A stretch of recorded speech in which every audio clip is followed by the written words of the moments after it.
The scene opens with a young boy named Aiden playing outside of an abandoned mining facility while waiting for his father, Frank, to finish working.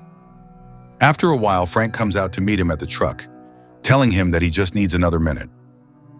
Frank then heads back down into the mine, and we see that he's been using the space to make illegal drugs.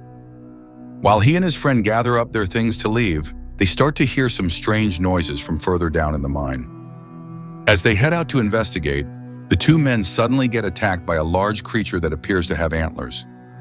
As Frank tries to run away from the beast, he sees his friend getting torn to pieces behind him. Back at the truck, we see Aiden get tired of waiting, so he heads into the mine to try to find his dad. 3 weeks then pass, and we are introduced to Julia, a teacher at the local school. Aiden's older brother, Lucas, is in her class, and she's been noticing some strange behavior from him lately. After class, we start to follow Lucas as he makes his way back home from school. On the way, we see him capture a skunk and then proceed to carry it back to his house. Once he gets home, we see him stop in front of a door with several locks on it, listening for sounds on the other side.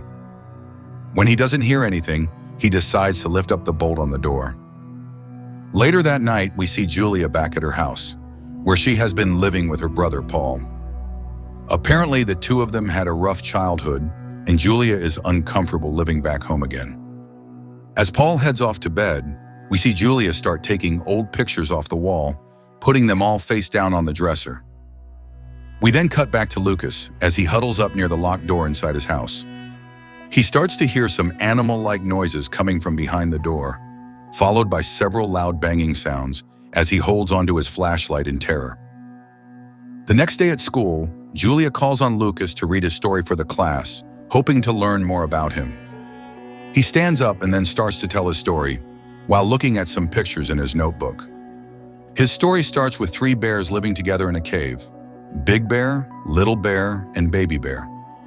He says that Big Bear usually takes care of the little bears, but one day Big Bear got sick and his insides turned black. He says that Baby Bear then got sick too, and Big Bear got worse, getting angrier and hungrier every day. He then sits back down, with the rest of the class looking uncomfortable. With Julia now worried about the boy's safety, she decides to visit his house after school. As she knocks on the door, she gets no answer, but the door starts to creak open on its own. She starts to hear some grunting and growling sounds coming from inside the house and decides to leave in a hurry. Later that night, we see Lucas cutting up some raw meat outside and then bringing it into the locked room. As he sets down the tray of meat, his father suddenly comes charging out of the shadows, eating the meat with his hands and growling at Lucas. As Frank takes his food into the corner, we then see Aiden come crawling out of the shadows, inflicted with the same sickness as his father. Aiden then starts to cough up a brown substance, which forces Lucas to leave the room. The next day, we see Julia going through Lucas's desk, finding his notebook full of disturbing drawings. She takes it to the principal, Ellen, and she agrees to talk to Lucas's father as soon as she can. We next see Paul down at the morgue, looking at a corpse that the former sheriff, Warren, had found near the mines. The body is completely mangled, and the coroner tells him that the bite marks look like they're from a human. We then cut back to Ellen, the principal, visiting Lucas's house after school. She sees that the door is ajar and decides to venture inside, calling out for Lucas and Frank. She starts to gag from the smell in the house and eventually makes her way to the door with the locks on it. She hears some noises coming from the other side of the door, so she decides to open the lock and head inside. As she walks up the stairs, she starts to gag even more, eventually reaching the top and seeing Aiden. As she crouches down to try to talk to him, she gets attacked from behind by Frank, and he quickly ends her life with a bite to the neck. After Frank climbs off her body, he goes into the middle of the room, with the inside of his chest glowing red. His body then starts to contort, with antlers appearing to sprout out of his back and then out of his mouth. A short time later, we see Lucas making his way back home, where he sees a new car in his driveway. As he hurries inside, his brother and father are nowhere to be seen, and he sees a trail of blood running down the hallway to a smashed-out window. He then goes back outside to cover up the car in the driveway before getting to work cleaning up the mess in the house. The next day, when Julia doesn't hear from Ellen, she decides to go back to Lucas's house to investigate. As soon as she arrives, she finds Ellen's car covered with a tarp in the driveway and calls her brother Paul for some help. The police soon arrive, finding the principal's body upstairs, along with another body that appears to be split open. As they investigate the mangled body further, it appears to Paul that something had burst out of it from the inside.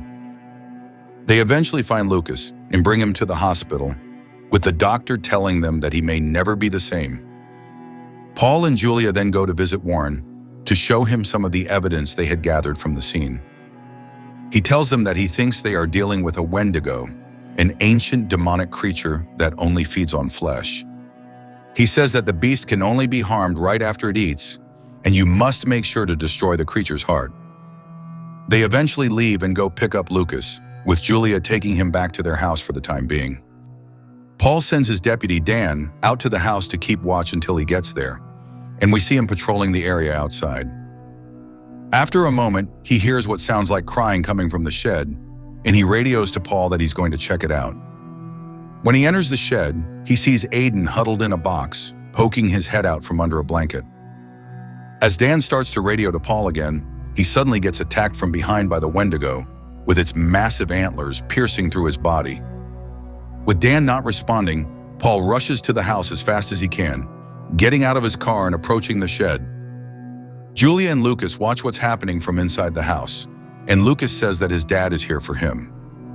As Paul continues to walk to the shed, he too hears Aiden crying from the box. The Wendigo then appears behind him, throwing Paul over to the side of the shed. The beast then proceeds to ram the shed from outside, further gouging Paul with its horns. Eventually, the creature walks away, and Julia goes outside to find Paul. As she helps to bandage him up, she tells him that Lucas ran off with Aiden and the creature, and she's going to go after them. He says that she's not going without him, so she helps him to his truck, and they drive down to the mine.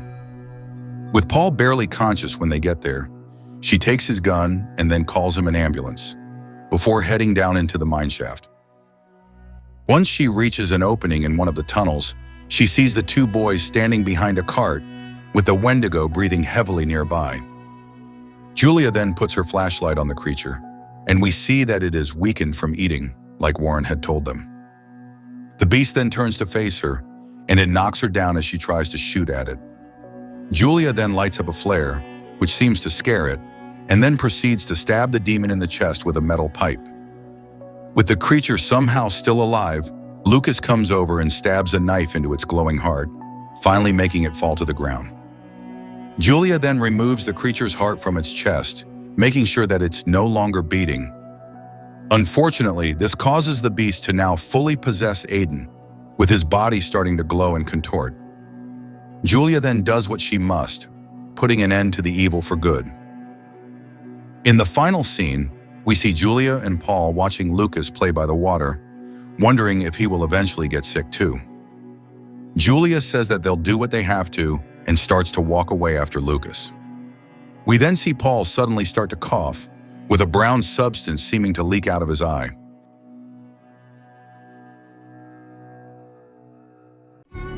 Like and subscribe to see more videos like this one. See you next time.